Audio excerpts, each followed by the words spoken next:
For 20 years, Becca was an atheist. After a devastating loss at age 18, she stopped believing in God altogether. Then, at 38, a documentary about near-death experiences sparked a spiritual awakening that completely changed the course of her life. In this episode, we talk about loss, faith, spiritual awakening, ayahuasca, the dark night of the soul, and what happened when everything she thought she knew about reality began to unravel. It's a fascinating, honest, raw, and deeply human conversation, and I can't wait for you to hear it. So let's get into this week's episode with Becca Metzler. Becca, welcome to Meant to Be Heard. Thank you. Thank you so much for having me. Thank you for coming on. Yeah, you've been on your spiritual awakening journey for 5 years now, and I'm so excited to get into all of that. You reached out to me, and I thought it was really cool how you said, I don't have a course to sell or a book or a session. I just feel really called to share my story. And so I do really want to honor you for being brave and courageous and answering the intuition, the call that you have inside of you to share with us and our listeners. So I'm very grateful that you're here right now. Thank you. Thank you so much. I think it's really fascinating. You were an atheist for a large portion of your adult life. Let's start there. How did you land on atheism? Tell us what led up to that point and getting there. I was not raised that way. I was raised Catholic. We were not super strict, but for sure, church every Sunday, prayers before bed and dinner, things like that. But we weren't really talking about it in the home too much, but I definitely was in the background. Catholicism, my whole family was Catholic, extended family was Catholic. But I was a kid, so I wasn't really paying attention. I didn't like to go to church. And so I guess I'm fortunate in that sense is that none of it really got in. I mean, a little bit of it did for sure, but I wasn't just like drowning in it. And again, I wasn't thinking much of it. And then when I was 18, getting ready to go off to college, we got a call in the middle of the night that my dad's youngest brother and his wife were killed in a motorcycle accident. And so she died at the scene and my uncle died a few hours later in the hospital. And, they were in their young 40s. They had 5 kids, 4 of them still at home. Wow. So like young kids. Yeah. And so that ripped through our family. I mean, it was insane. And it wasn't that I was particularly close to them. They lived a few hours away and we'd see them holidays, things like that. But what it did for me is I was just like, wait a minute, you're telling me that in a split second, you can die, you can be gone. 5 kids are orphaned. A family is just totally blown apart. My grandparents lost their youngest child. It was just like, we have this illusion of safety and security when we're younger. I did for sure. And so it was the first time that I was like, what? Things can just like that be turned over. And it scared me. I mean, it truly made me, without even realizing it, made me afraid of the world. I just took that in as like we are not safe. We are not safe to be here. And how old were you at that point? 18. Okay. And totally living in my own world, main character, high school, boys, none of this was on my radar. And so when this came in, I mean, that in itself was a wake up. It was just like, oh, shoot, where am I? What is this place where this kind of stuff? Because yes, of course, you see things on the news, but that doesn't happen to my family. Right. It feels so far removed from you and your reality, but this is like, bam, no, this is your family. Yes. And people were, I think, in an attempt to comfort me, they were saying things like, this is God's plan. God needed them. And I was just like, not having it. I just really was like, absolutely not. Then this God that I was never really that sold on in the first place. I for sure am not sold on it now. That doesn't make sense to me. And if that is who God is and that is what God does, then I'm kind of pissed at him, Right. Yeah. And I went off to college, and for the first time in my life, I got to decide I'm not going to church on Sunday, because we did not have a choice growing up. We were at church on Sunday. And so there was this, okay, I get to choose now. I'm not going to go to church anymore. And in fact, I call it research, but really I was looking I was leaning towards atheism. I was angry and I was leaning towards that. And so I was reading books and just like watching things that I kind of knew would help me move in that direction a little bit. Hmm. I think I tried agnostic for a little bit, but I was like, no, I'm going to pick a side. And I just went like full atheist.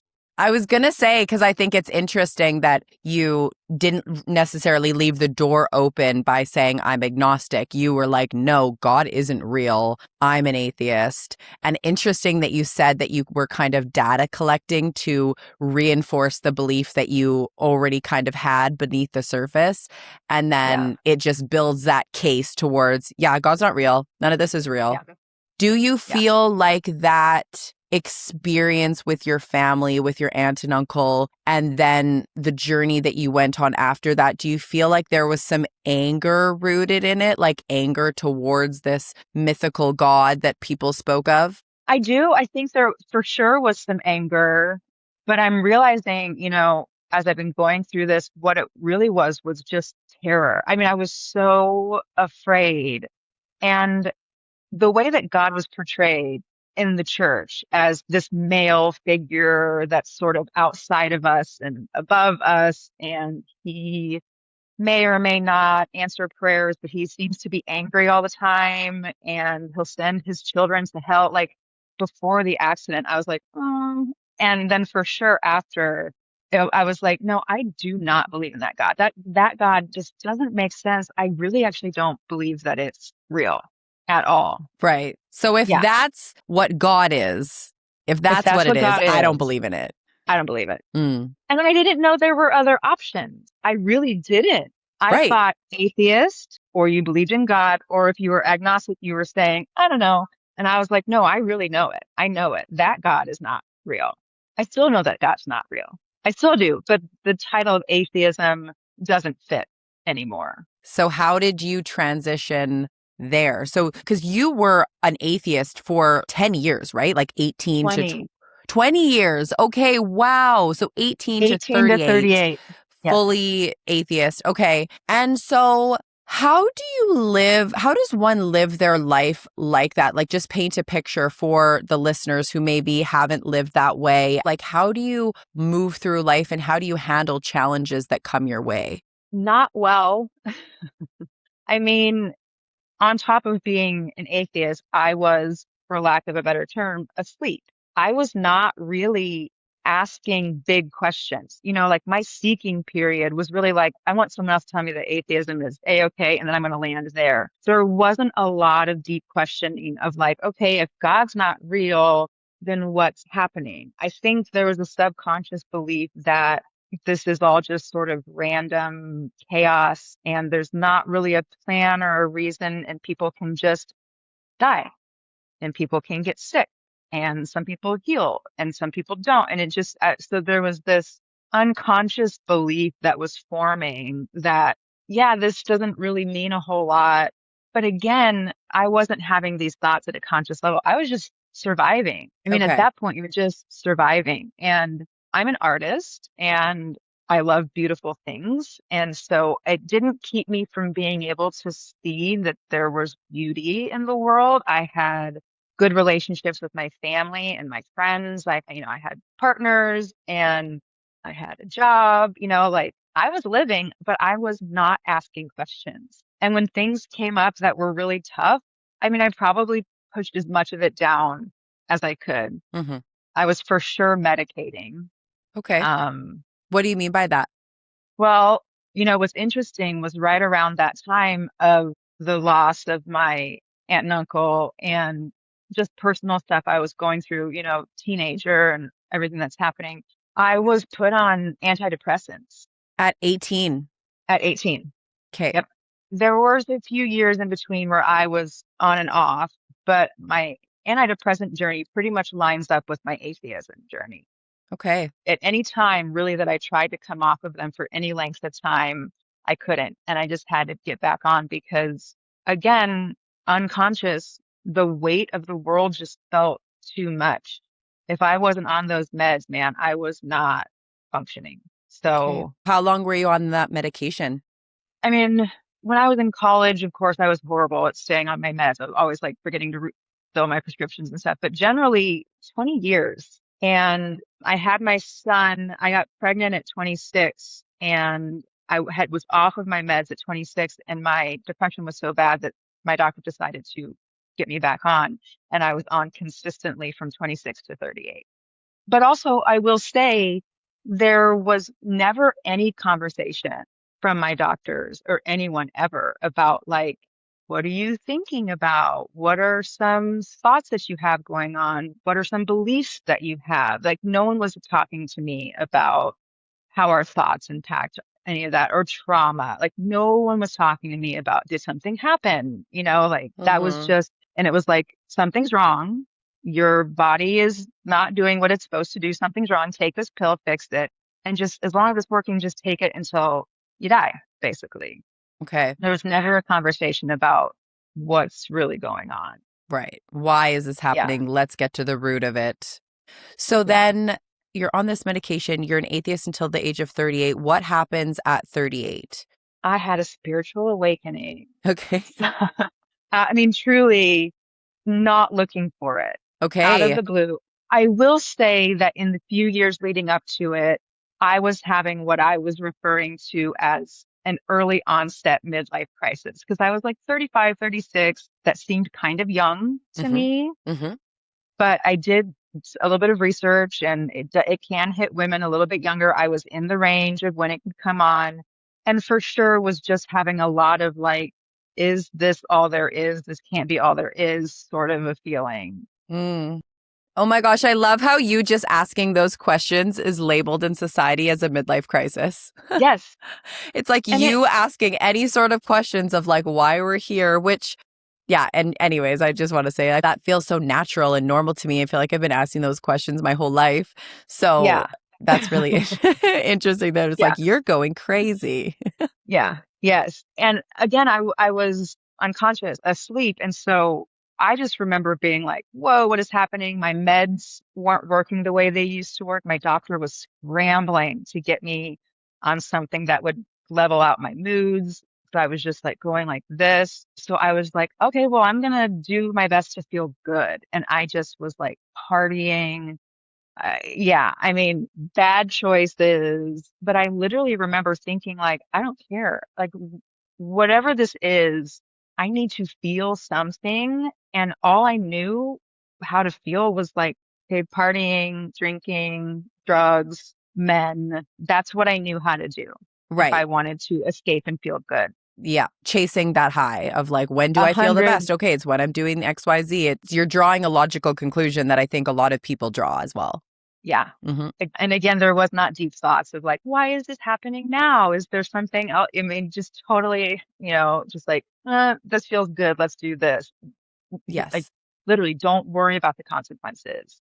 I could not worry about the consequences because I needed to get out of whatever I was trying to pull me into it. So yeah, bad choices for a few years. And Okay. then COVID hit Okay. and all of my bad choices were sort of taken away. And again, my meds were not working. Alcohol out of the blue was making me so sick that I couldn't even drink more than a sip of it without Mm. like needing to go lie down. And so alcohol was out of the picture. Men were out of the picture. No one was going out. We were Yeah. sitting at home, like, Yeah. We're all isolating. yeah. Mm-hmm. And so like all of these little comforts and quick little hits that I could normally get were gone. And I was just sitting at my apartment one night. I turned on Netflix in preparation to just zone out, and I found a documentary on there called Surviving Death. And it's not what I thought it was. It's so good. So good. Well, it sparked my awakening. That documentary sparked it. Like, obviously, I was ready. Mm-hmm. I probably could have watched it a few years before and I would have been like, cool. But Mm. there was something about it. If you're familiar with it, the first episode is all about near-death experiences. Mm-hmm. And it was the people telling their stories, but it was also all of this new research stuff that we were doing and that we're finding that the stories, as you know, are very similar across all these people from all these different backgrounds. And so obviously there's something there. And I just remember sitting there looking at my TV and just being like, what? Because it was landing. It was Right. landing. And I was like, oh my God, this is real. These people are telling the truth. There's science that backs it, which my atheist mind is like, yes, give me some logic, give me some science. And I ended up binging the whole, it's like a 6-part docuseries. And then the last one are kids that remember their past lives. So I was just like, holy cow, something is happening. Mm-hmm. Something bigger is happening. There's something more. I couldn't even put words to it.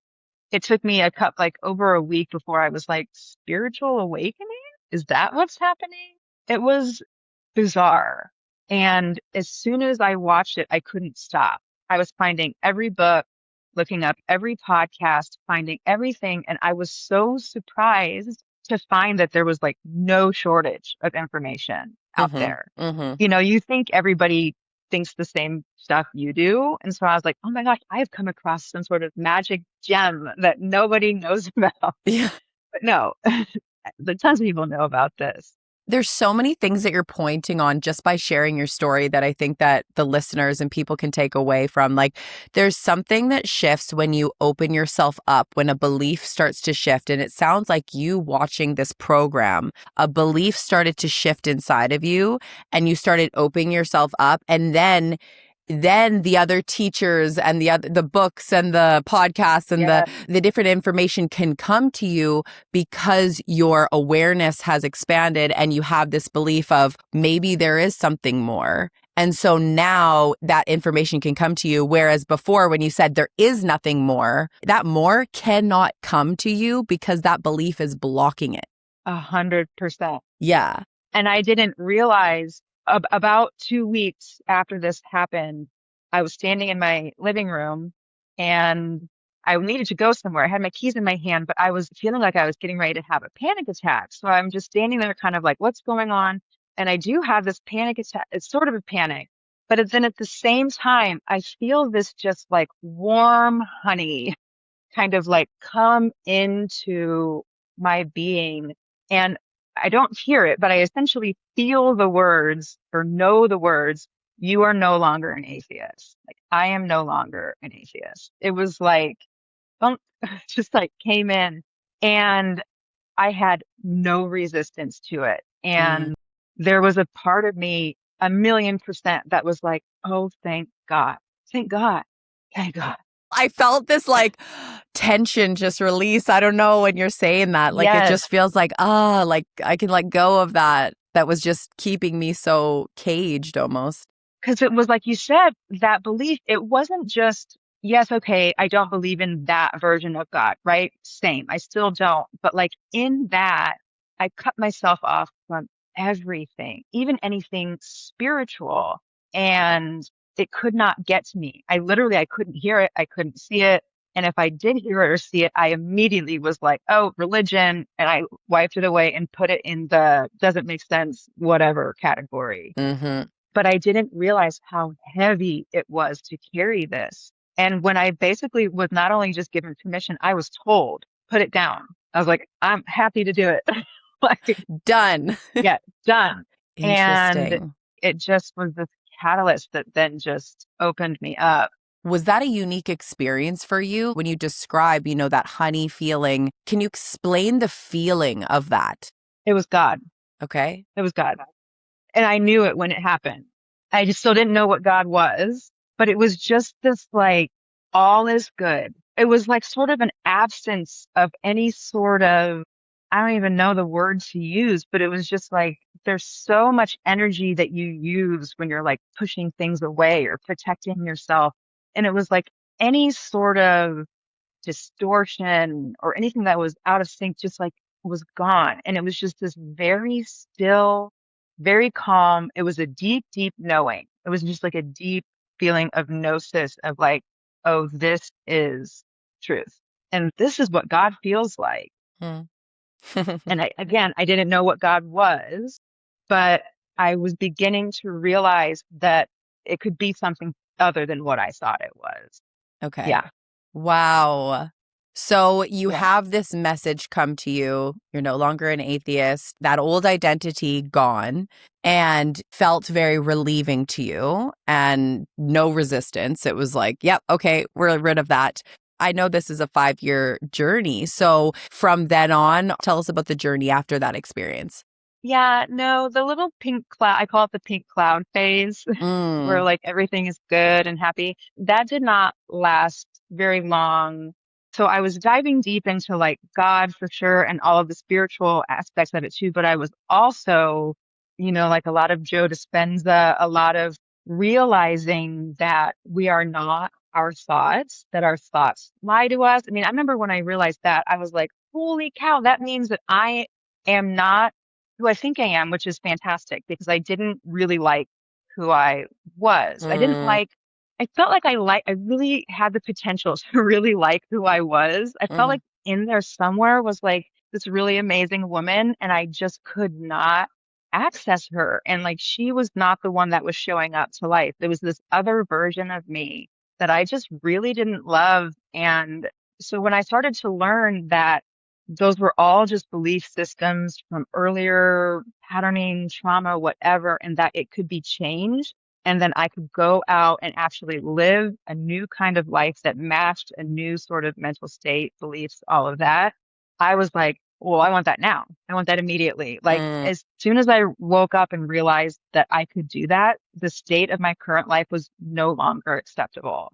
And that led me to making a decision that I don't regret at all, but it was a hasty decision. And I had remember being really interested previously to my awakening in ayahuasca. Mhm.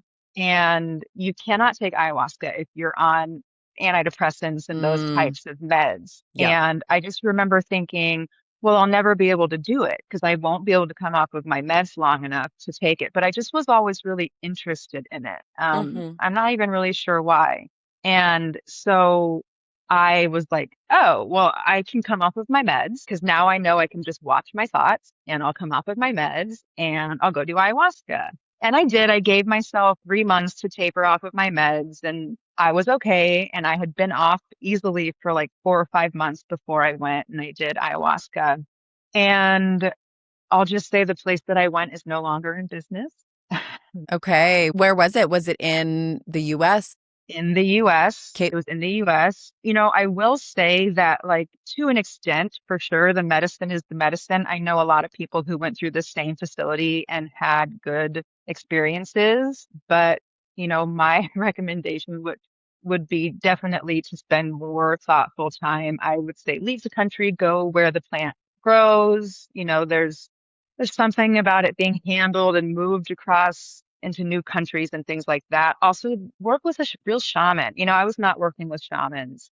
If anybody listening isn't familiar with ayahuasca, and you can correct me if I'm wrong, but it is a medicine that people take that does people hallucinate, but they see different messages and they get guidance from Mother Ayahuasca, and it's different for everybody. Everybody has different experiences. It is a very harsh on the body. So I have heard a lot of people do purge, whether that's throwing up or whatever, can get very emotional, a lot of emotional releases.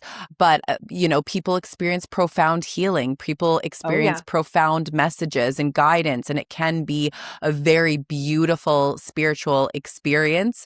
I have heard that when you are ready and when you are called, you will feel that intuitive pull to do it. And if you don't, then it isn't for you. It isn't your time. Maybe it will be in the future. Personally, I have never felt guided to do it. That's not to say I won't in the future. I've had friends that have had profound experiences, probably like you have, and there's lots of people talking about it online, so you can research. Is there anything that I've missed in that description? No, Okay. no, I don't think so. Okay. Yeah, and I don't even really know what I thought was going to happen. Where had you heard about ayahuasca? Do you remember Just, where? just the man that I was dating at the time when I was looking into it had always been interested in psychedelics and had done some. And again, when I'm thinking about it, it's kind of weird. I don't know why I thought I wanted to do it because I definitely didn't have any sort of spiritual life and I wasn't seeking anything spiritual. I don't really know what I thought. I wonder if it was just sort of preparation of like knowing somehow that down the road I was going to want to do it. Mm, And it was profound what it's done for me personally, the medicine itself.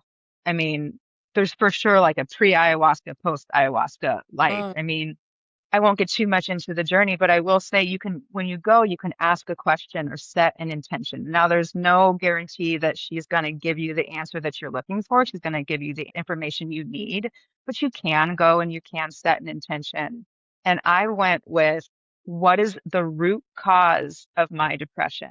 Like, why, where did it start so that I can start working on it? Because I can't shake this. And I took it and 30 minutes later, I am at the scene of the accident of my aunt and uncle's motorcycle accident.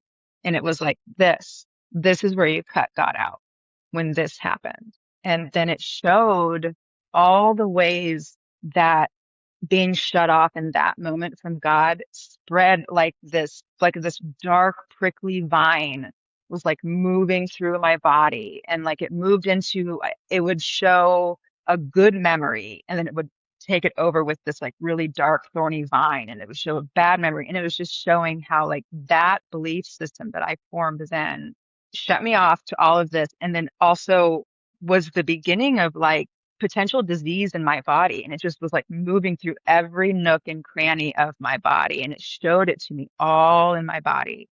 What a beautifully descriptive metaphor. Like I can just picture it all, this like vine growing and just like taking over and just, Yes. suffocating you, really. Yes. Yes. Wow. So having that awareness and knowledge and coming out of that experience with Mother Ayahuasca and getting that message, did that shift things for you? Oh, for sure. Oh, for sure. And my God, I mean, that was the first hour. It was a 6 hour at least journey, and I drank 2 days in a row. And I remember the first night being like, okay, I'm done. I'm done. Like, take me out. I can't take anymore. And she was just like, you asked for this, like you did. And so it's, it's a painful journey. Not everyone's journeys are painful. She really showed me and ancestral too. So she showed me how far back it went. She showed me that it's not only, genetic and ancestral, but like the sadness and the grief of the whole planet itself, like at like the physical, the earth, the ground, the dirt. I mean, it was just really wild. It was just like, this is all in you. And so that was really profound. And then, all the other information that I got that was so useful. And then there's sort of just like, okay, they say that's 2% of it. That's great. You've got the information now. The rest of your healing journey will completely depend on whether or not you do the integration work and continue to work on this. Like that's Yes. everything. If you go do ayahuasca and go home and don't make any changes, 100%, not only your life won't stay the same, it will get worse Yes. because you've seen it. Yes. You know it now. It resides in your body. Like you know it. And you don't really, you've got to do that work to do Yeah. the integration and the Yeah. healing. Yeah. For And sure. that's a beautiful, beautiful point. And maybe the listeners have heard of people, or maybe you have heard of people who get a bit addicted to it, right? Like it's not a quick fix. Mother Ayahuasca will make you aware of it. But like you said, the integration process and the work that you're going to do after is so much more important. But if you're just chasing that quick fix of I need to sit with Mother Ayahuasca again and I need to do it. There's people who have done 15, 20 ceremonies, but they're not doing the work to integrate. And so it's not really changing them on the level that it can. So that's a really, Totally. really good, beautiful point and something to keep in mind if anybody is exploring that journey. And I like how you say, find a shaman or somebody that can help you through. So then did you know that coming back, or was that a lesson you had to learn the hard way? Like what was coming back like? Well, when I came back, I Mm-hmm. noticed pretty quickly that my nervous system was having trouble regulating. So I drank the medicine twice. The second journey was, I'm not going to go into it now, but it was very traumatic and it was very fear based. It was for sure looking at all of the fear that I had in my body. So I struggled when I first came out of it and was flying home, very anxious still. And I was not an anxious person. I was purely like depression. That was all I knew. So this feeling of anxiety was very new to me. I did not know what to do with it. Frankly, it scared me to death. And I was like, okay, those were just two tough journeys. The weekend was really short. They get you out in like a day and a half. And so it was really rushed. And I was like, it'll get better. I just, whatever, it's lingering. Well, it didn't get better and it progressively got worse and worse and worse. And something happened to me, which just only because I've done research, I have learned that it can happen. And I don't even know that I can say that it's rare, but basically, and I don't know the scientific reasoning for all of this, but like my body, my nervous system could not regulate. Like there was some sort of massive physiological response in my body that I wasn't just getting over. And what do you mean by that? Like when you say you couldn't regulate, how did that show up or how did that feel in your body?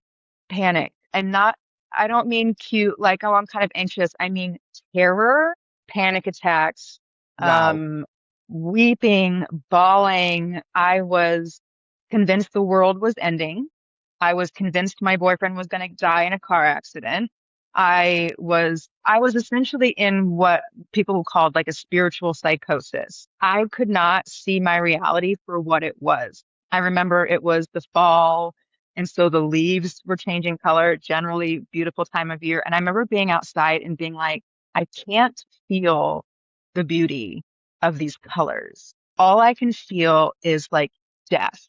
And I would see people walking in the neighborhood, a couple walking their dog, and I wouldn't see a happy couple. I would see fear and grief and sorrow. So everything that was coming into my senses was like going through this, I don't know, this perception of terror. So like I had to be really careful with who I talked to. I stopped listening to music. I stopped reading books. I couldn't meditate. Anything anyone would say to me, I would spin it as like, oh my God, everything's awful. Everything is so bad. Everyone's scared. Everyone is sad. The world is ending. We're not safe. We're not safe. Basically, it's like I woke up and was like, oh my God, get me out of here. This is not a safe place to be. That was the feeling at all times, was like, this is not a safe place to be. It was like the more I was waking up, I was like looking around like, absolutely not. Absolutely not. I want no part of this. Whoever I thought I was going to be, whatever journey or mission I thought I was going to take in this life, it's too much.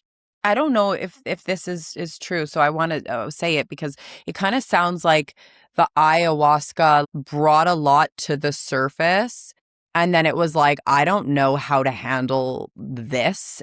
And one of my favorite quotes, I've said it on the podcast before, is you don't see the world as it is, you see it as you are. And so, you said the pink, I called pink colored glasses, but you put the gray glasses on.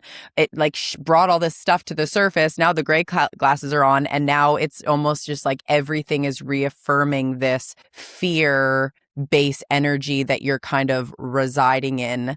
Yes. It sounds very scary. It sounds very dark. And I don't know how you move through the world like that. Like, I don't know how you get through your days. And you're a mom, mind you. Yeah. So he was 11 at the time. I had a full-time job. I had to basically move in with my mom. I could not be alone. I could not be alone. And so every morning I would load up my computer because I worked from home, and I would take it over to my mom's and I would just melt down. She didn't know what to do with me. I mean, she was terrified, and it was a dark, dark place. I lost 30 pounds. I was skin and bones. I looked sick, which didn't help, of course. So I see myself in the mirror and I just see this physical representation of what I feel. I shut myself off from all of my friends because they didn't know what to say, because they didn't know what was going on. And everything that everyone said triggered a fear response in me. So I just shut everyone. I like was like safe at my mom's house, Yeah. Yeah. but it was really hard on my son because I was already at this sort of like, it takes up so much physical energy to be in fight or flight 24 hours a day. My son could tell me he was hungry, and it was like the end of the world. I was like, I can't make you a sandwich right now. I'm dying. Like literally, it was just, I was absolutely not functioning. I was not functioning. I took weeks off of work. My mom had to like call my manager and like finagle ways to get me more time off. Meanwhile, everyone is telling me to get on medication. They're like, just take some Xanax. And I'm like, there is no way that I went through a spiritual awakening and now I need medicine to get me through this awakening. But I mean, you're right. I was essentially, everything was brought up. Felt like I was ripped open. I was raw to everything. Any sort of barrier that we build to protect ourselves, even though they're always just an illusion, still like those illusions were completely gone. And I was just raw out there feeling all of these things. It's like your whole identity was being stripped away. Yes. Yeah. During this time, because you still had the belief in there is something more. There's something else out there. There is a God. I experienced God. I felt God. So during this dark time, did you experience God? Did you communicate or pray, or was there any sort of that communication happening? Yes, for sure. And I wasn't used to that. So it didn't always come immediately like pray or try talking to God or anything. I was learning a lot about spirit guides. I was kind of starting small, like, oh, we have a team of spirit guides. That's cool.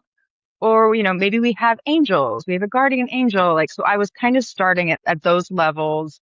And I will say that I had some profound experiences with the light, for sure. I mean, I have a team of angels. I don't know who they are, but they love me very much. And they for sure made that known. They made their presence known to me. During that dark period. Oh yeah. Oh yeah. And those little glimpses are what got me through. Like those little touches of light when they would come through, they would hold me over. I mean, sometimes they would pull me completely up and out of something. Or, when I found my teachers, the women that I was going to work with through those 5 years, when I was in their presence, I would lighten up. I could really feel that like these people were like being divinely put on my path. Women who knew what I was going through, women who not only had had their own spiritual awakenings, but they were certified in plant medicine integration. So they understood that aspect of it too. And then when they were overlapping. And so I had a lot of experiences like that. Okay. Yeah. That's beautiful. That makes a lot of sense. So everybody in your life, though, is telling you, get back on medication because at this point you've gotten off of your antidepressants. Now you're experiencing this. I'm sure from the outside, they're like, well, go back on the antidepressants, and this will all go away. Yeah. So do you? So finally, after about 3 months, I did not want to. I was going to an acupuncturist. She's like, we're going to get this figured out. We're going to get you regulated. Couldn't. And I remember after about 3 months, I was standing with her and she was like, maybe it's time that you just get on a low dose of something because whatever this is, I couldn't even keep my head above water to do the work. I would go into an acupuncture setting and she started scheduling me in the evening when there was no one there because I would wail. I was crying. I was in such a state. And so she was just like, and that was all I needed was for someone who was on my side of this, someone who knew what I was going through to give me that permission to do it. And I did because I wasn't dealing with depression. During this whole time, there was no depression. It was pure anxiety. It was pure terror, fear, anxiety. And so when I went to the doctor, the initial thing is they put you on Xanax just to help get the edge off while they're working on a longer term solution. Okay. And I take Xanax and it was like, I'm never going back. It was just like for the first time in 3 months, I had peace in my body. I mean, it was like I could breathe for the first time. I could see clearly. Wow. It was like one of the best days of my life. And it was like, this itty bitty pill because all of a sudden it was just like And I just remember like hugging my son and putting on a movie and like having a little sleepover in the living room and like having fun, which I could have never done before. I just couldn't have done it. Oh, And so, beautiful. yeah, so I was like, okay, like if this is going to help me, but I got to tell you, there was this real fear that medication was going to cut me off from God or my angels or that whole team that was like, Right. I was like, I cannot lose that. And I was even Right. Googling. I was like, if I go on meds in a spiritual awakening, like, will that block me? And unfortunately, there are some people out there that were saying yes. I was getting some bad information, and that scared me even more. Uh-huh.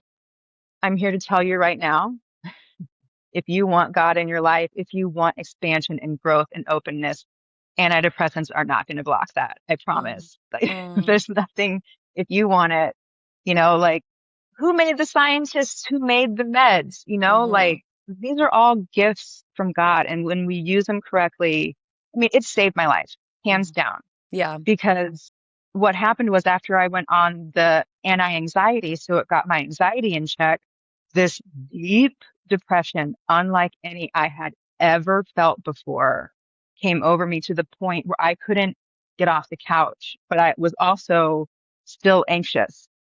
So I don't know if you've ever had crippling depression and anxiety at the same time, but No. it's hell. It's hell. But you were taking the anti-anxiety medication, but you still felt it? Oh yeah. Oh yeah. Okay. I wasn't in like terror anymore, Okay. and also I was taking as little as possible. I was taking Right. the tiniest Just to dose take the because edge off. I was still afraid that it would cut me off from God. And so I remember I was carrying around a notepad and I did, okay, at this time I took 0.25 milligrams. Mm-hmm. And then I would like, if it was going off the deep end again, I would take another. Like, I just was not allowing myself to I just wasn't like taking a full dose, I guess. And plus, as soon as it would wear off, I would need another one because it was so early that I was just doing the Xanax. So it was just these short little, Mm-hmm. I didn't have any other meds in my system for like a longer, relief from anxiety.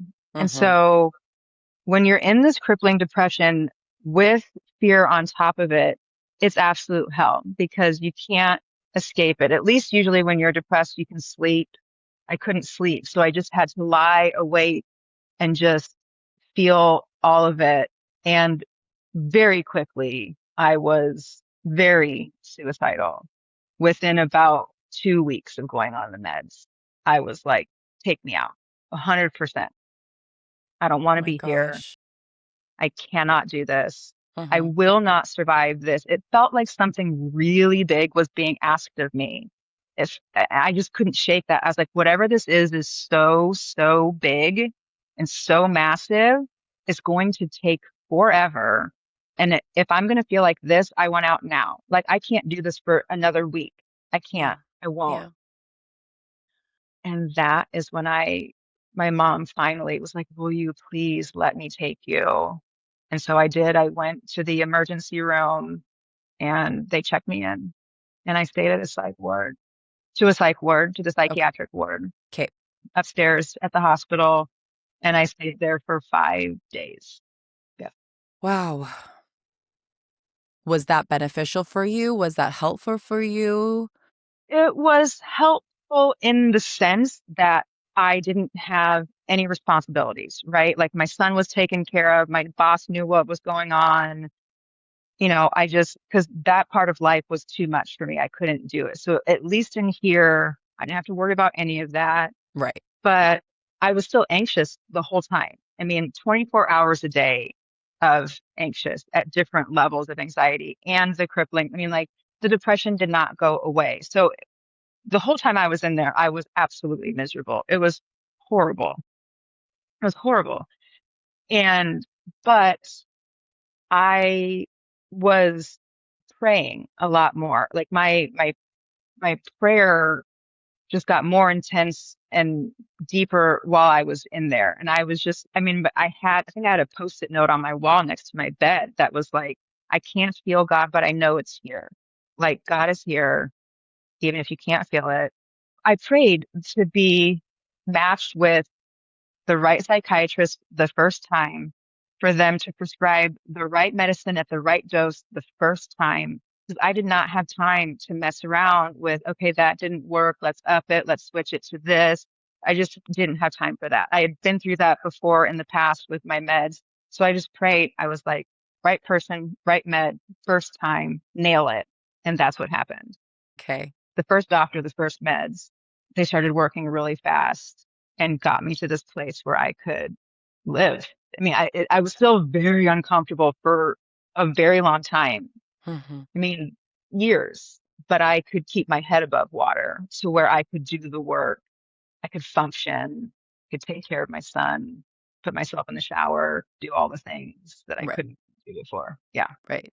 It's interesting. I think I've been exposed to maybe the same information or judgments around medication, right? Like it's not natural, it's not healthy. You should be able to do it, and maybe there is a road that you get to or anyone gets to where they don't need it anymore. But I think there is something beautiful about just getting your head above water, just getting you to that place where you can actually start to unpack things and start getting to the root cause of it. But when you're in that dark hole, like you were describing, you can't even function. You can't even start the work, but like you can't even make your son a sandwich, let alone start Right. unpacking things. And so I've heard this actually from a few guests now where they were scared to take medication and then they realized and had an intuitive knowing that, no, this is actually really good for me and I'm going to Yeah. do that. And I think especially if you're not abusing it, you're taking exactly what the doctor says, you're meeting with the doctor on a regular basis,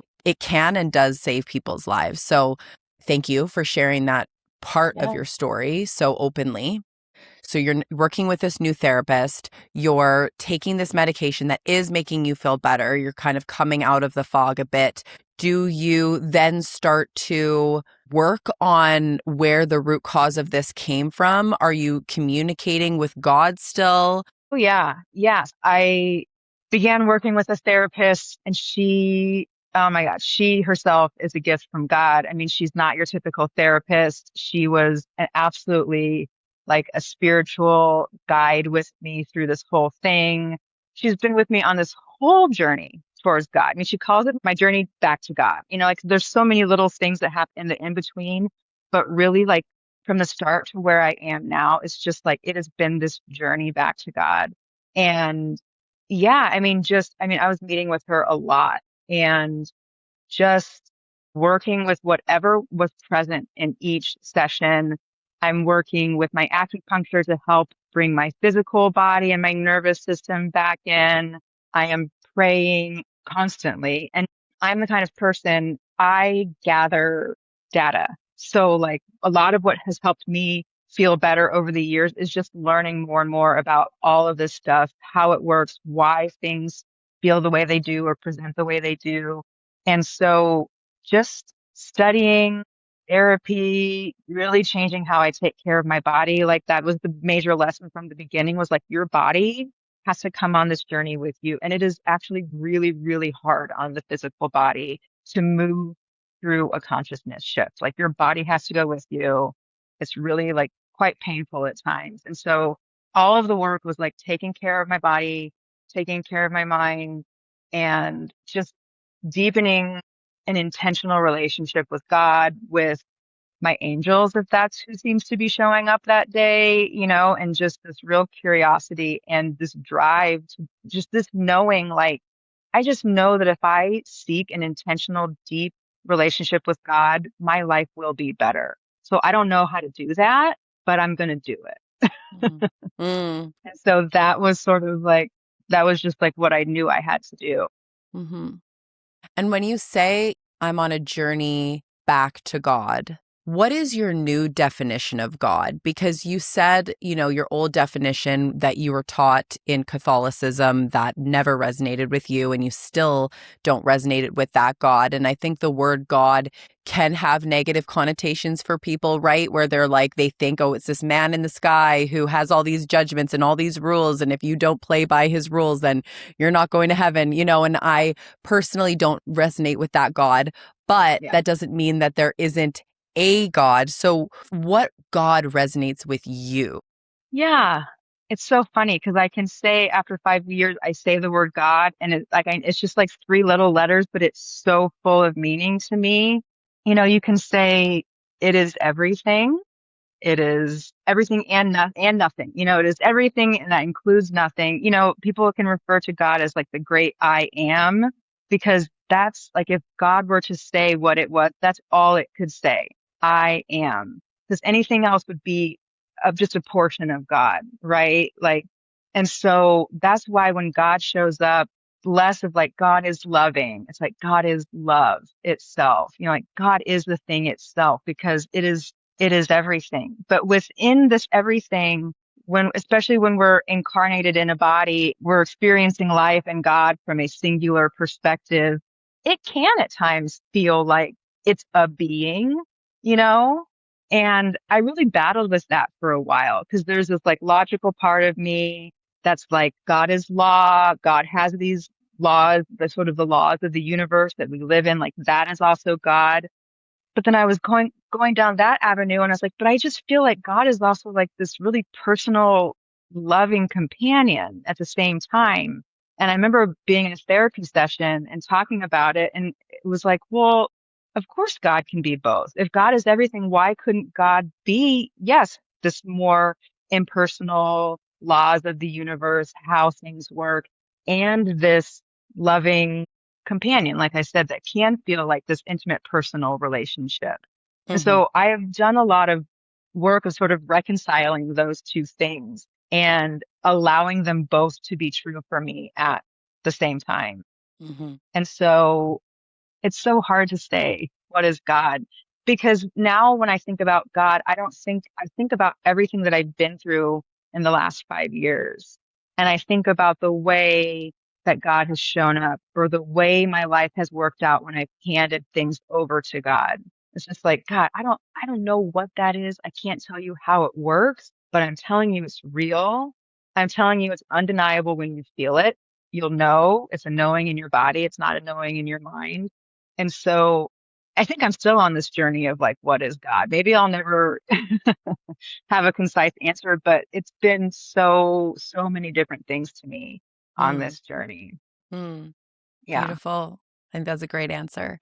And I think it's important to just identify it, as you're using that word so that people understand what you mean personally when you say that. So you're on this journey towards God, and you've mentioned your angels a few times.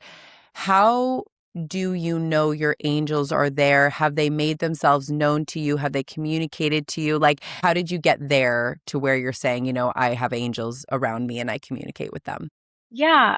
The first time they ever made themselves really known to me is a really fun story. I'll tell it. I was in a really dark place, as you know, and I was reading a book by Laura Lynn Jackson. I don't know if you are familiar with her, but she's a Signs? really, yeah, science.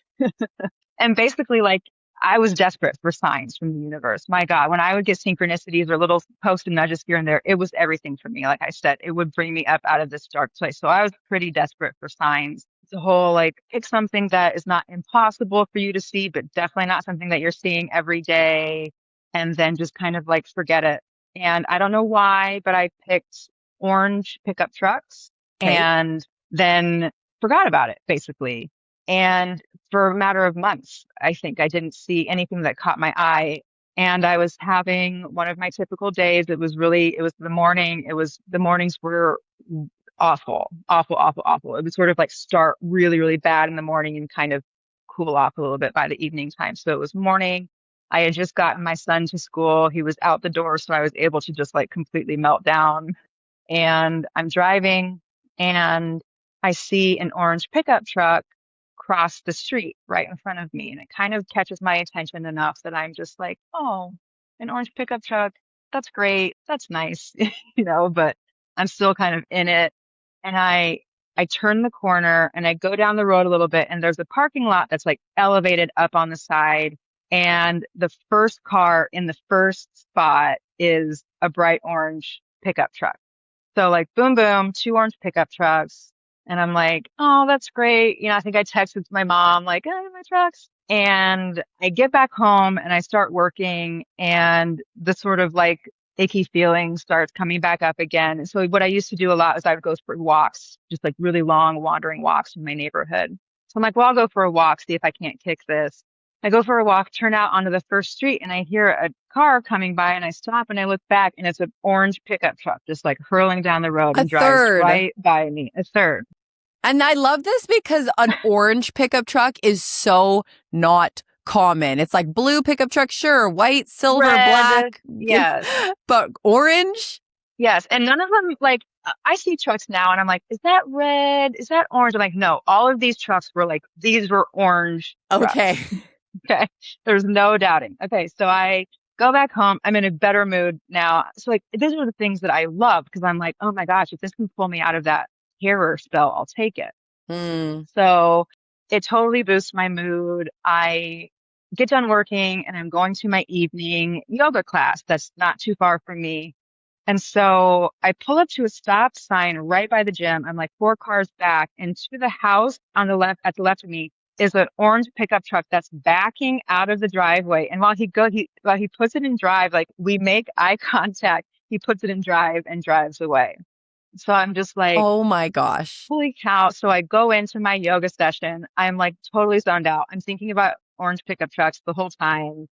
And I get out and it was an evening class. So the sun had gone down and I was parked in this kind of side lot down a little ways. And so when I come out, I can look down into the lot and there's like a lamp post shining. I parked at the base of a lamp post. So it's shining down and I drove a little tiny Kia silver something. Mm-hmm.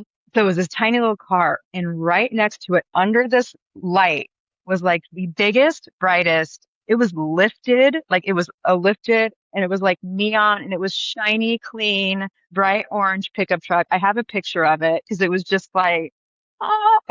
Wow. Yeah. Right under the light. Oh my. Yes, And it's like the fifth one too. It was like the this one. crescendo of it all. Yeah. Oh, wow. Yes. But it was so funny because that was my first time. So like when I get to my car, I almost have this like Twilight Zone feeling like whoever did this, like, are they still here? Like what? It Right. felt good. It felt good. It didn't, there was no evil, but I was just like, whoa, what? Like this is magical. This is magic. Yeah. Who did this? And are you still here? Like, what is going on? I go home, cook dinner, go through the motions, and I get in my bed that night and I'm journaling about it. And I'm just like sitting up against the headpost of my bed and I'm journaling. And then I just sort of feel a warm presence in my room. It just felt big. It didn't feel like a singular being. It just felt like a warm energy come into my room.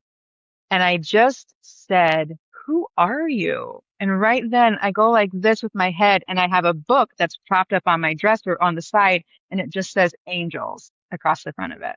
Just the book I had on angels, but they were like, ah, that's who this is. And it was just like, Mm. holy shit.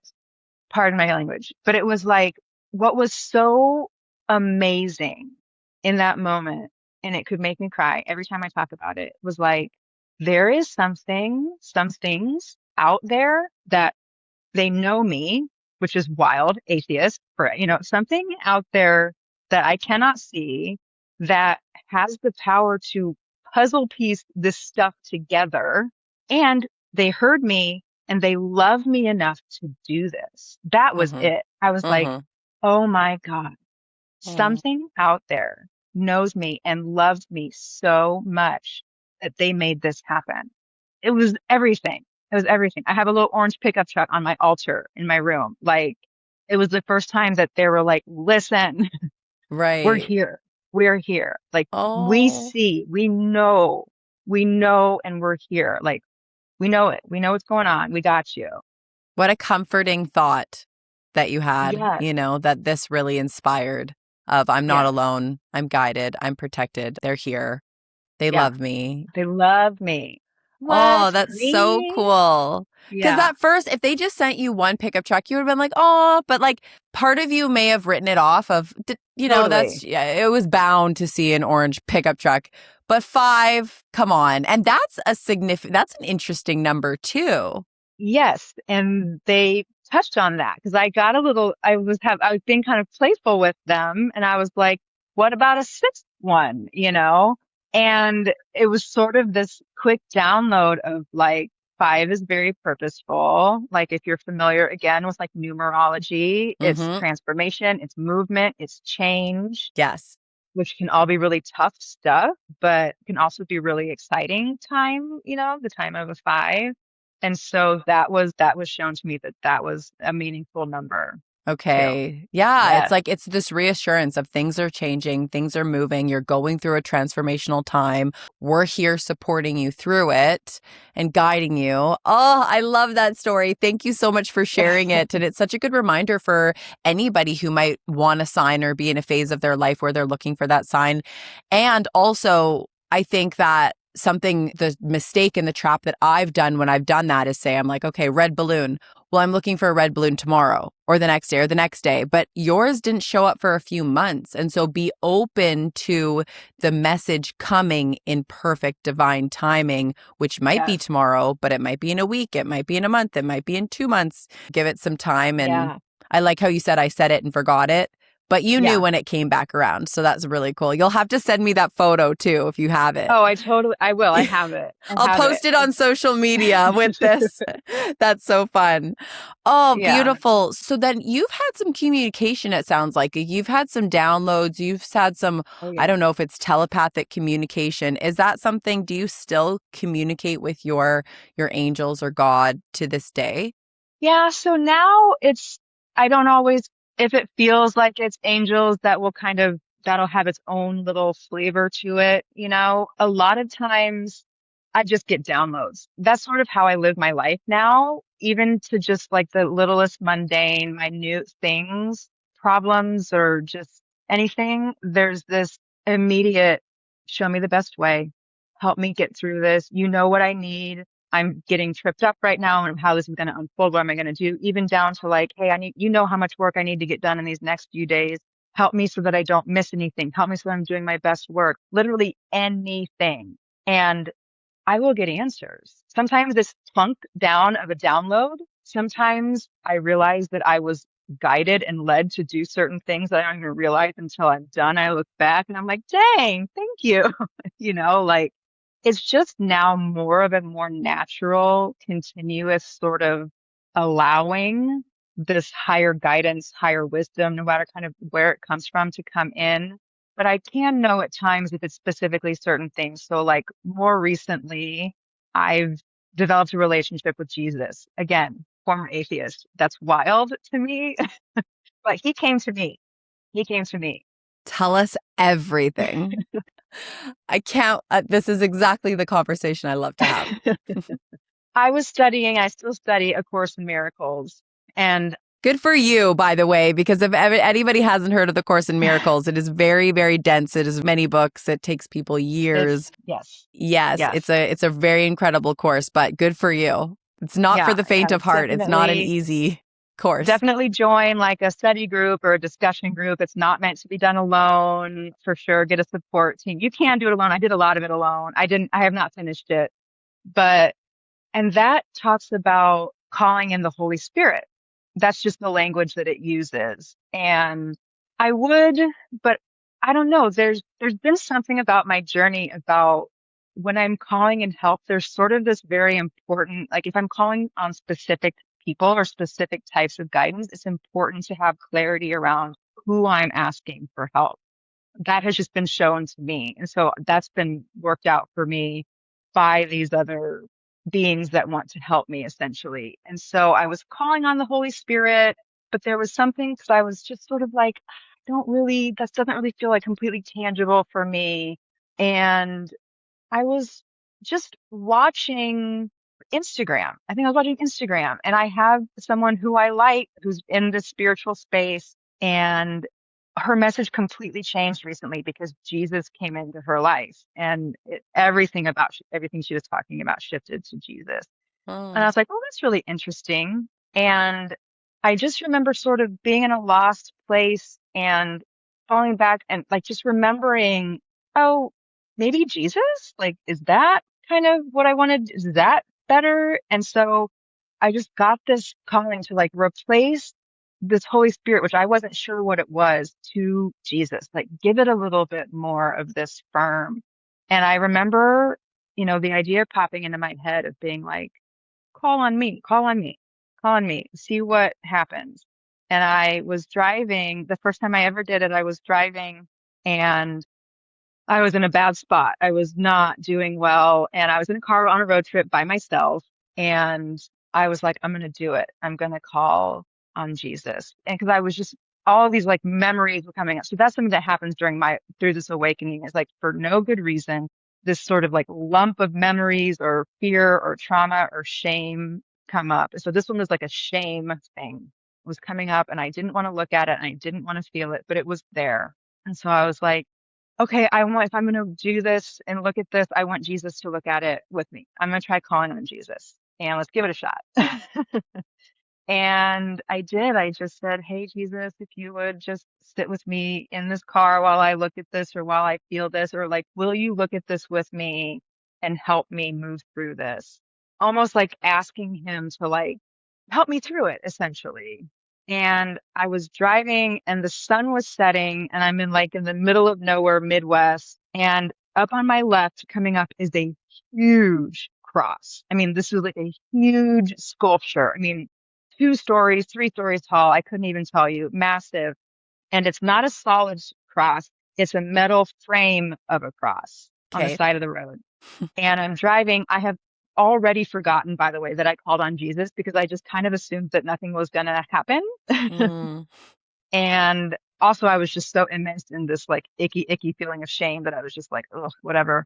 And at the exact moment that the sun is setting, it beams through the inside of this cross and boom, Jesus is there. I mean, like not physical. I do not see him, but there is no mistaking that this is Jesus. And he says to me, don't you know I love you? Like, not you're forgiven or yeah, that was shitty stuff you did. You should be ashamed, but we forgive you. It was like, no, don't you know I love you? And it was like, oh. Doesn't matter what you do. Yeah, it was like that in his eyes, that didn't even exist. And that was sort of what I asked. It was like, let me see this. Because it was icky sticky. It was like icky sticky stuff from my past that had been like bubbling up, really ashamed of, I told you I had really bad behavior for those few years leading up to and I hurt people and I hurt myself. And I felt a lot of shame for it. And I think I had been trying to not feel it, and I think I was hoping that I would get like a you're forgiven or yes, you did that, but it's okay. But it was literally like that does not exist. There's nothing to forgive. There's nothing to forgive. That's not who you are. Like it was like, don't you know I love you? And I got to tell you, that shame that had been haunting me for years in that moment, all of like the energetic charge that was behind those memories was gone. Oh, Like I can look back on them and see them and recognize it for what it was, but that like deep charge of like that shame and that icky energy was wiped away in that moment and it never came back. right. That's so cool. Some sort of healing. I don't know if it was just his words, but Mm-hmm. like Mm-hmm. that changed after that.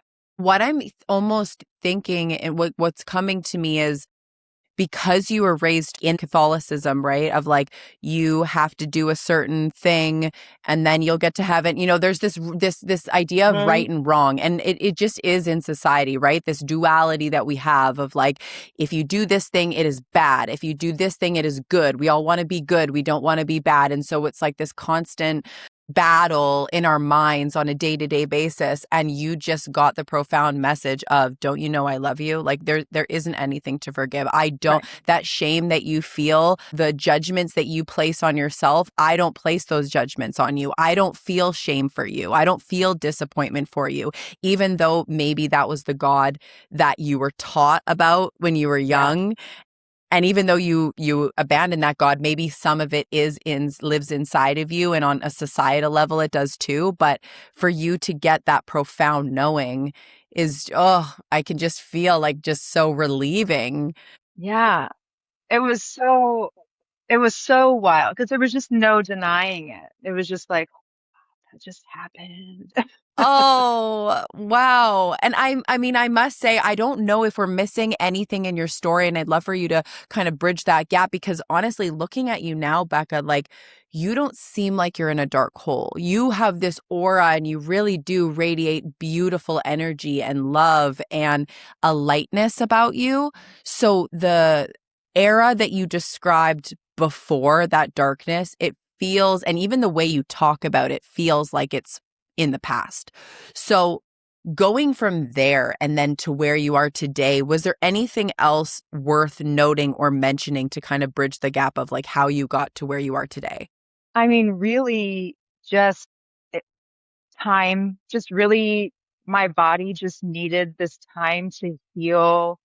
There's just a lot of healing work that went on. I mean, it's been hard to work my literal job because healing has been my full-time job. When you're in a place that's that dark, that was all I could focus on.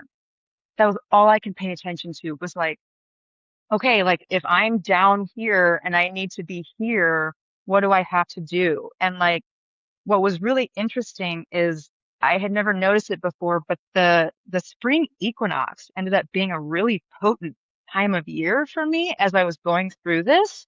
And each year I would feel a physical shift in my body. And I would also just sort of notice it like in my field, like just things started to feel different. So like each year it was like, okay, now you're here, now you're here. And this last one, I was like flicked out. I like finally made it out and landed on the land, like 100% within the last few months. Wow.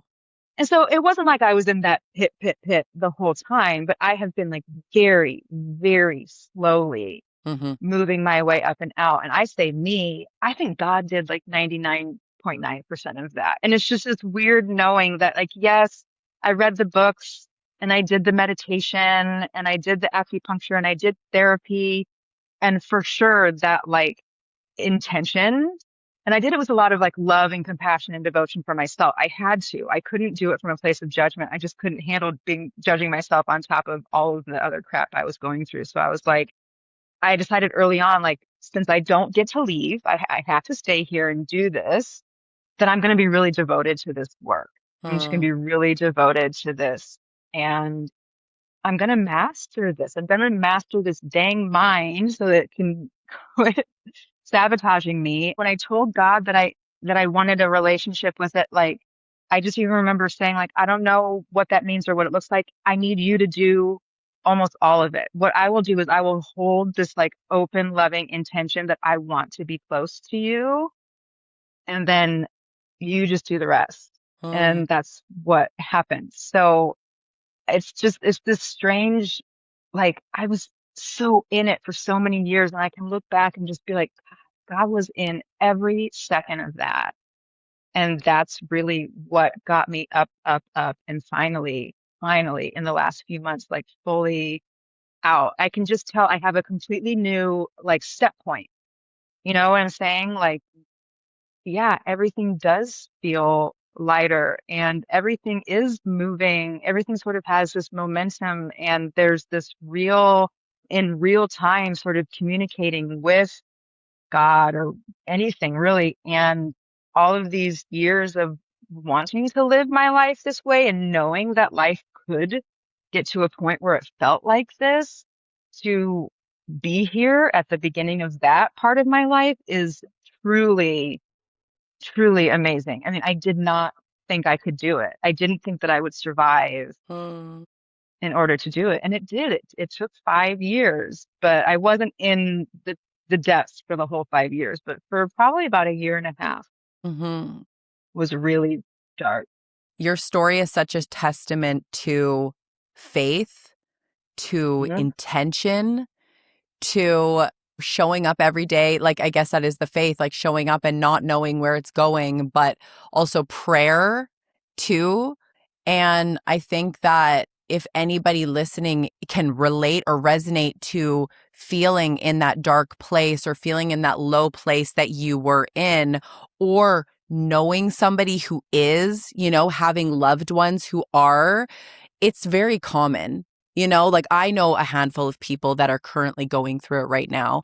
Yeah. And so I admire you for sharing that and being so vulnerable, because it will and it does give people hope to have faith, to pray, to ask for guidance, to just be open to the belief shift that things can get better and that you don't have to do it alone, and that you can surrender that to a higher power, if you want to call that God or Jesus or whatever term resonates with you. But there is just so much power in that letting go and letting God. Yeah. It's so powerful. Mm-hmm. It's even though it seems submissive almost, but it's like the strength needed to sit in that space of the unknown and not try to fix and prepare and plan and, get all, have a death grip on it. The strength to sit in that space and stay and know I give this to you and that's it. And Mm-hmm. then over time, it's almost like a practice, right? Like the first time you do it, you're just like, hope this works. Yes. And each time I would see things working out and just working out better than I thought they could and things turning around, I would just sort of plunk that in a little memory bank, of like evidence. Again, I love to collect evidence. And it was like, oh, that worked. And it didn't just work on paper. I could feel it. I felt different in my body too. Like I felt like I ended up in a better place than I could have before. And so like, yes, there is a time where like faith, you just have to have faith. And even though there's not a lot of evidence, there's so much time where there's going to be not a lot of evidence and you're going to really have to rely on that faith. But Mm-hmm. it will start to show up. And then faith turns into like a knowing. It's like Mm-hmm. I know I can hand this over. Even if it's this huge thing, I know I can hand it over and it'll be taken care of. And I'll know what to do and I'll receive the guidance and I'll receive the help when I need it and all of that. And that's a really powerful place to come in because that's how we're meant to live. That's how Mm-hmm. humans are meant to exist. That's how this universe works. Mm-hmm. It responds to us. So this is where you can get into sort of like the laws of God, like learning how God works. Mm. And that's how we're meant to live. And it's actually way better. It's way better. You're like, trust me, I have Trust me. experienced the duality of it all. Yes, and it's easier. My God, it's easier. This idea that we have to push and strive and hustle and plan and predict and always be prepared for everything is exhausting because that's impossible. Yeah. It's impossible. We don't know what's coming. Right. So my big practice over these past 5 years has been being like, sit and stay. Quit trying to leave your body, quit trying to run and get ahead of all of this discomfort of the unknown, the unfamiliar, the changes, the things moving so fast. Like, can you sit and stay and be with this and allow it and know things will work out? Mm-hmm. And that's been so much of my work. And then watching my thoughts while I'm in those moments and correcting the thoughts while I'm in those moments to something more helpful. And then watch as things actually do end up working out. Mm. I kind of Yeah. had a vision of, because I think when you got that message, that metaphor of the vines kind of covering and growing and taking root and just taking over everything, it's almost like your faith and that surrender and that intention was almost you taking scissors to the vines, one by one, trimming them down, and they're falling by the wayside. And it didn't happen overnight, and it wasn't all of them, but it was just little by little by little. And Yeah. you're feeling energetically that you're coming out of the hole until it's like, whoa, those aren't shackling me anymore, Yes. strangling me anymore. I can be who I always was, that was just kind of Yes. clouding it. Yes. And yeah, clouding it and holding you down, holding you back Yeah. and making it it did. It even showed me that it could potentially cause illness in my body. We know about the mind body connection, right? Like that's very well known. And it was like, this is going to make you sick. If this stays in here for much longer, it will make you sick. Right. Yeah. Yeah. Yeah. Yeah. And so it really, it's such a shift. It's such a Yeah. shift. And it's amazing. I didn't know it was possible. It's just wild. It's just wild. With the way I thought my life was unfolding 5 years ago, which was sort of bleak. I didn't really have a lot of good thoughts about the future or where it could go. And I didn't think I was good at anything. And so it was sort of bleak.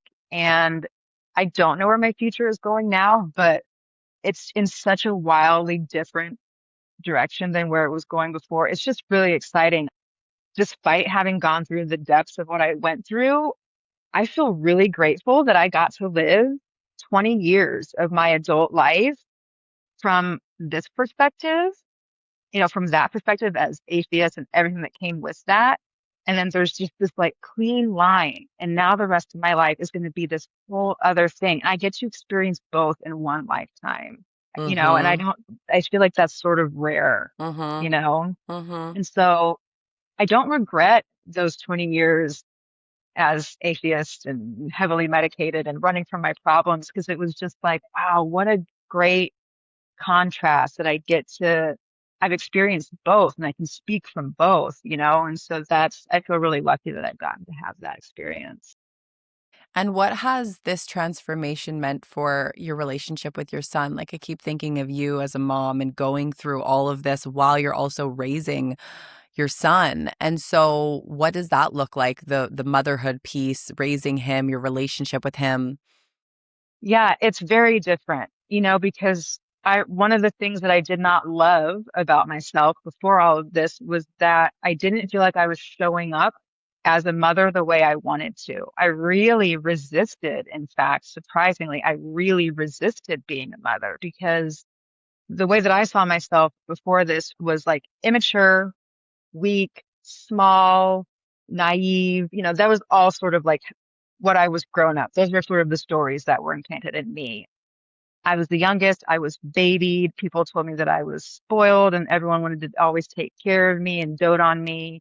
And I had formed these beliefs that I was incapable of being an adult, really. I just felt really young and immature. And so that was really getting in the way of my ability to be the mother. I was like, I can't be a mother in charge of someone else. I'm still the baby. I'm barely taking care of myself. And so I can see that those belief systems were really limiting my ability to show up and be the mother. And my son was 11.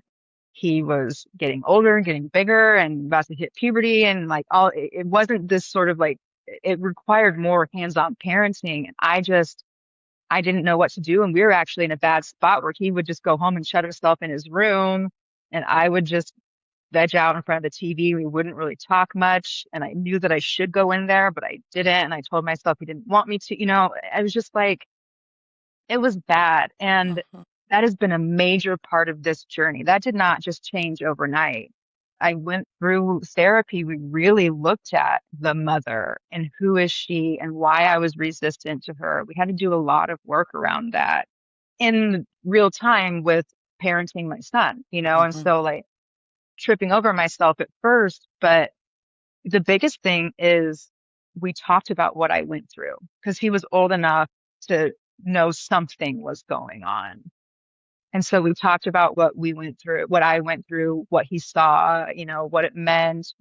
I apologized to him because when he was younger, he had asked me a few times, like what happens when we die? And I told him, oh, your body rots in the ground and that's it, like very bleak.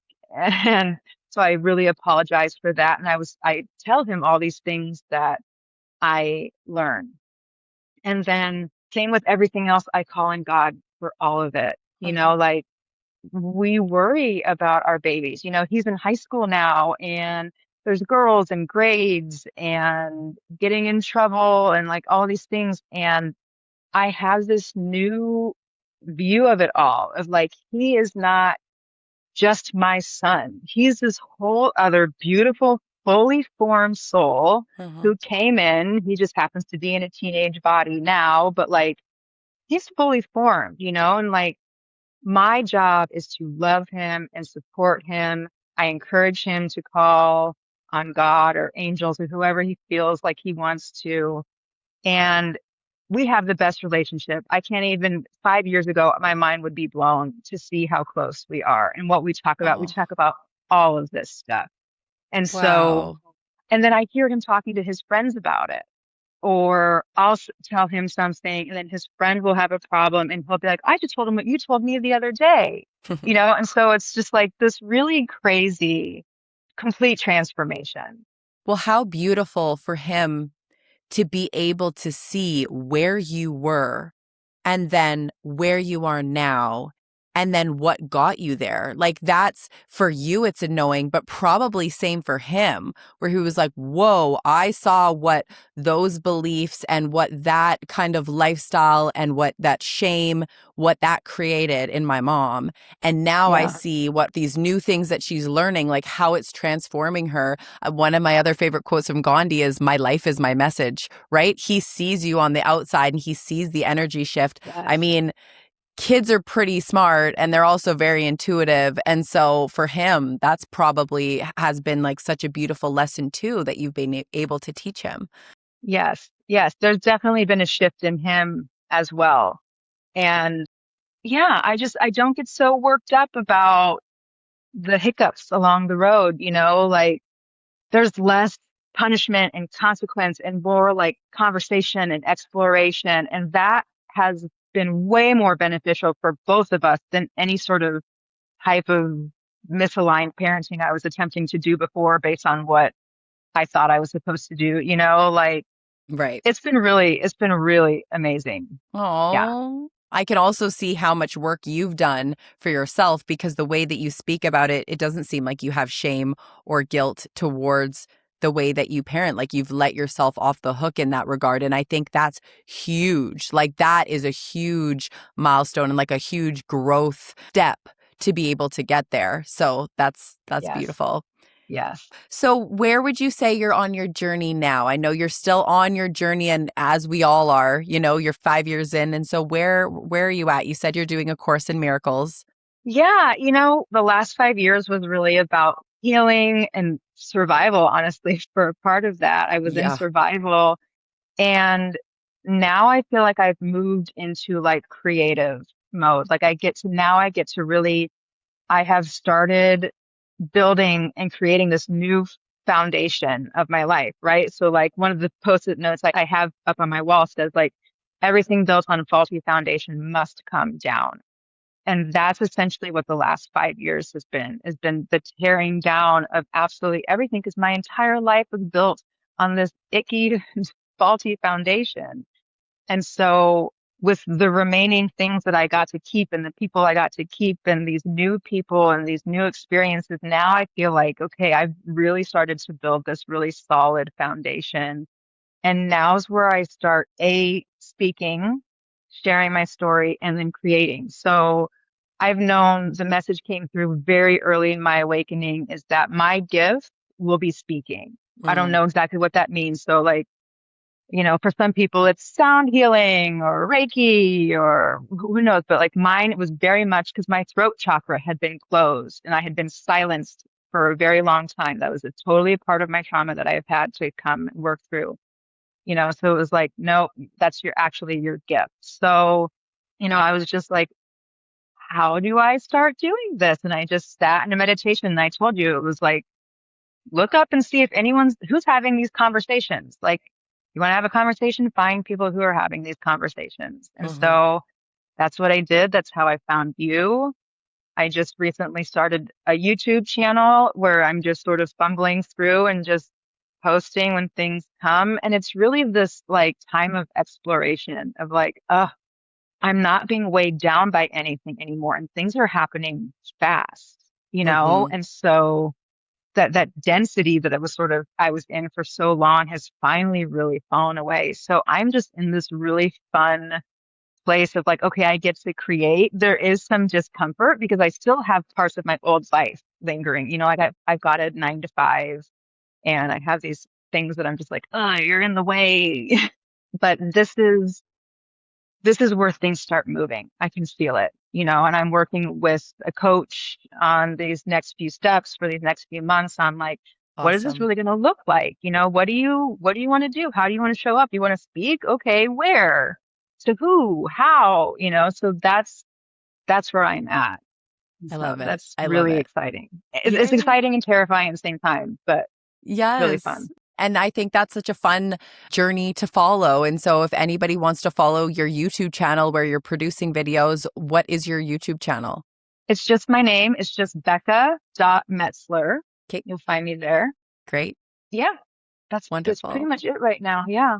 Becca, this has been so helpful. I feel like there's so many parts of your story that people can resonate either for themselves or someone that they know. And there's so many nuggets of wisdom for us to take into our own lives. If somebody was, struggling right now and they're in a low period of their life and things do feel bleak or they don't feel creative and they don't know how to get out of it, like, is there any advice that you would give to them? Gosh, what's so helpful for me is I talk to God every day. So a higher power, even if you've got a grandma who's passed, a loving Nana who's passed over, like bring that in. That's what has helped me the most. I don't know if it's applicable for everybody, but it was like, gosh, I wake up and I start my day with that and just allowing for that bit of expansiveness. There's a bit of expansiveness there when you call in or welcome in something that feels bigger than you. And it's from that expansiveness that miracles happen. My God. So it's like talk to God or a higher power every day, or just make a practice of being in an expansive state where things can grow, things can come in, things will get better. Thank you. Thank you so much for Yeah. this conversation. This was so insightful and so raw and real. And I'm so grateful that you answered the call to share your story. So thank you. Thank you so much. Thank you so much for tuning in to Meant to Be Heard. If this episode resonated, please share it with a friend, rate the podcast, and hit follow so you never miss an episode. You can find us on Instagram and TikTok at You're Meant to Be Here with a 2. New episodes drop Mondays. Wherever you are on your spiritual journey, you're meant to be here. Thank you so much for tuning in to Meant to Be Heard. If this episode resonated, please share it with a friend, rate the podcast, and hit follow so you never miss an episode. You can find us on Instagram and TikTok at You're Meant to Be Here with a 2. New episodes drop Mondays. Wherever you are on your spiritual journey, you're meant to be here.